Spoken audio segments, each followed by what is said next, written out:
Have you ever had an unexpected expense that put you in difficulty?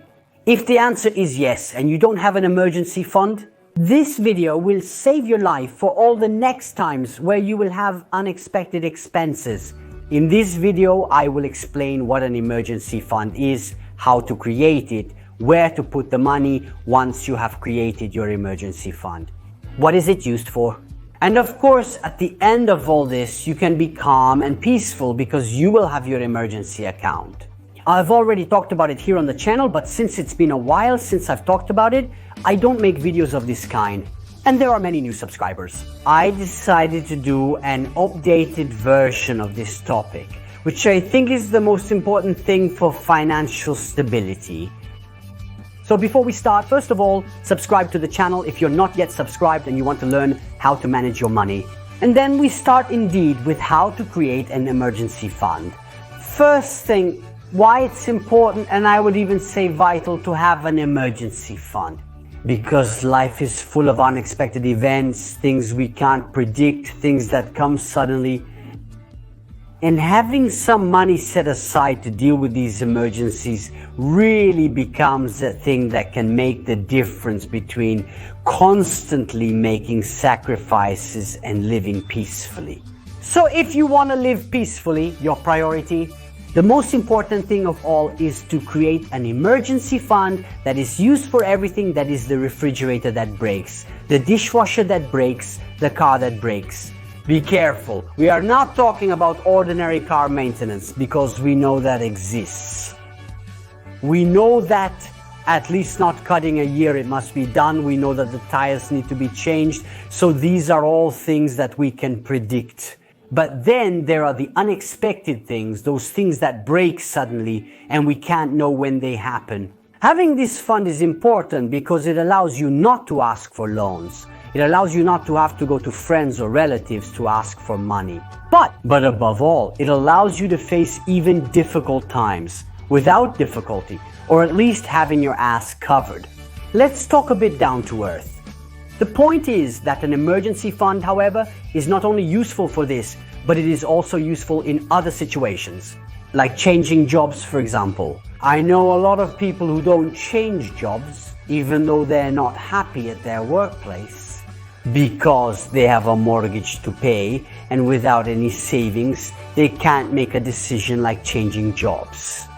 But often this could also be due to wanting to relocate. Many people can't do it because they don't have any savings, or even when they want to separate from their husband or wife. Unfortunately, I know people who don't do it because they don't have any savings.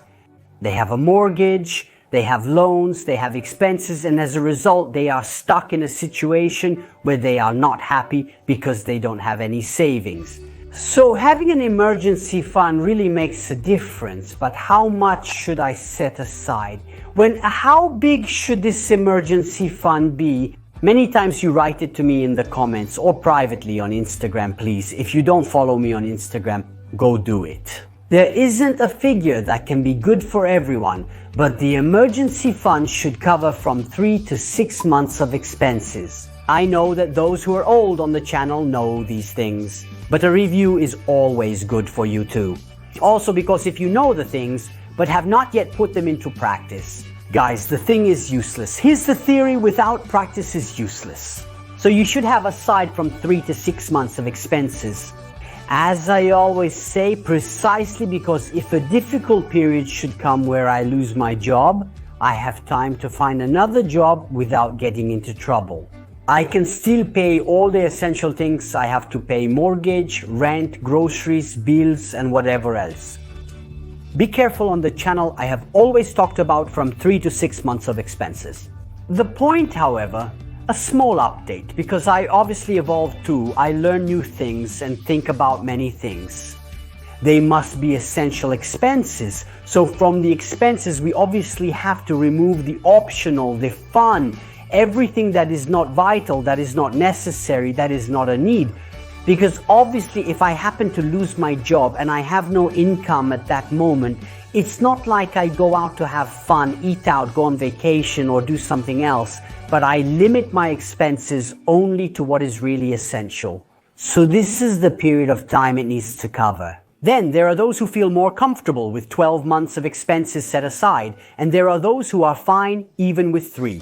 Perhaps he's a bit more accustomed to risk, let's say, and he's comfortable even with 3. However, let's say that the ideal is to have 6 months of essential expenses set aside.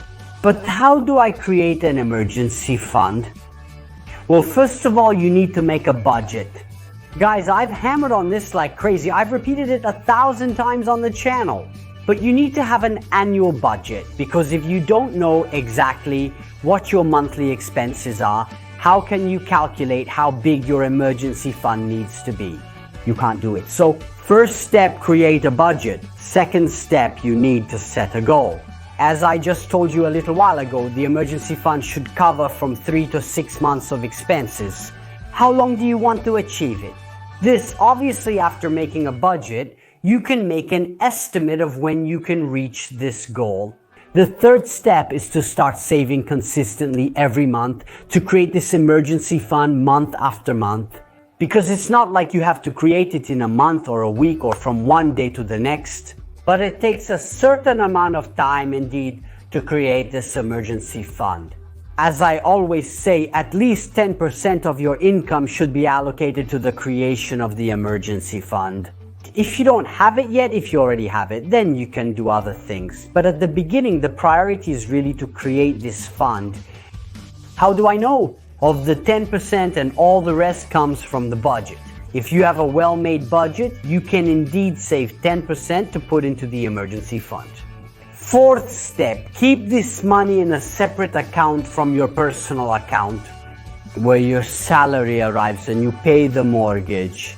The rent, you have the bank to pay for groceries, where the bills arrive and everything else. Because we must be very clear about which money is dedicated to emergencies and which is instead dedicated to daily expenses. By the way, guys, if you want all of this, how to do it step by step, I talk about it in my video course, the link to which you can find in the description of this video. So the next question is, where should I keep this money? This is a crucial step because, guys, we need to have a separate account. 1 for a matter of organization, 2 for a matter of clarity.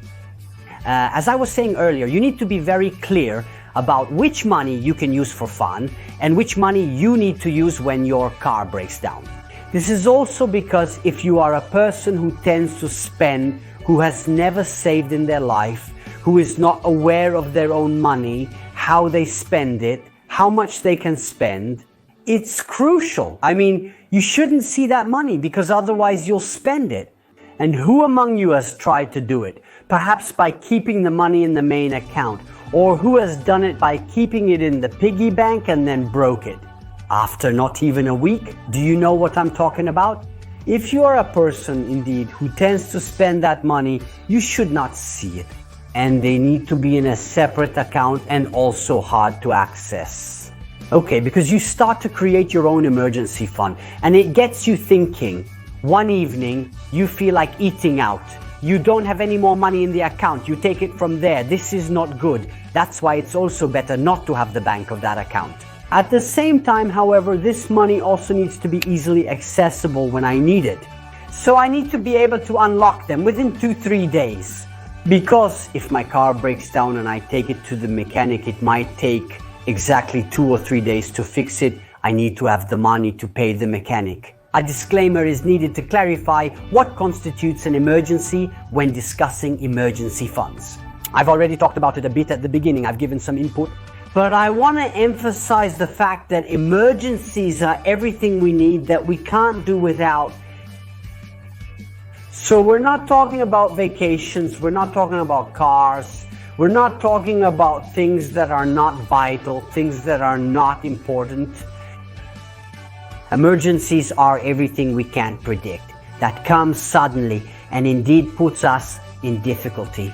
So guys, it's not that you have to put aside some money, start putting aside some money, and then indeed go out for dinner, give a gift, indulge yourself, buy something that maybe you already have, but the nicer model has come out and so you want to buy it. I mean like a television, a cell phone or whatever else. No, guys, this thing requires discipline. I know that maybe at the beginning someone might feel like they're giving something up, giving up fun, feeling a lack or making sacrifices.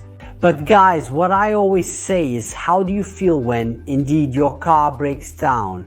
You don't have the money and you can't sleep at night. You're not at peace. You don't know where to turn because you don't have this money. I mean, if you really want to be at peace from an economic point of view, having some money set aside, having an emergency fund is the most important thing there is. And unfortunately, guys, recently I made a video where I went to ask people exactly if they invest if they are interested in personal finance. And many people told me they are not interested. They don't see the reason to do it. They never did it. They don't care. I mean, guys, being financially ignorant is just a disadvantage. It leads you to live in difficulty. And this is coming from someone who's been through it, who has now managed to turn their situation around, and so can tell you what it was like before and after. And having some money set aside, I can assure you, is much better. That is, giving up a dinner out in order to have some money set aside and be able to pay cash comfortably. A new dishwasher, why not? If the old one breaks, it's priceless. That is, for me, it's much more important than a dinner out, a gift, or anything else. That's why creating an emergency fund is not just a financial strategy, but it's a protection for your life, for your everyday life. So, if peace of mind is important to you, creating an emergency fund should be your first goal. Of course, if you have any questions, write them down in the comments below. I will be very happy to answer because it's a topic I care about.